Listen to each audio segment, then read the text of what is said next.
வணக்கம். உயிர் டிவி நேயர்களுக்கு தினமொரு திருக்குறள். மக்கட்பேறு. மக்கட்பேறில் இன்று 65வது குறள். மக்கள் மெய்தீண்டல் உடற்கின்பம் மற்று அவர் சொற்கேட்டால் இன்பம் செவிக்கு. மக்கள் மெய்தீண்டல் உடற்கின்பம் மற்று அவர் சொற்கேட்டால் இன்பம் செவிக்கு. இதன் பொருள்,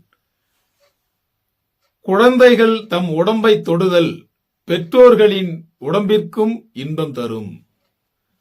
அவர்களின் மழலை சொற்களை கேட்டால் காதுக்கு இன்பம் தரும். அதாவது, குழந்தைகள் தம் உடம்பை தொடுதல் பெற்றோர்களின் உடம்பிற்கு இன்பம் தரும். அவர்களின் மழலை சொற்களை கேட்டால் காதுக்கு இன்பம் தரும் என்பதே பொருளாகும். உயிர் டிவி நேயர்களுக்காக தினமொரு திருக்குறள் வழங்கியவர் நான் உங்கள் வா பார்த்திபன்.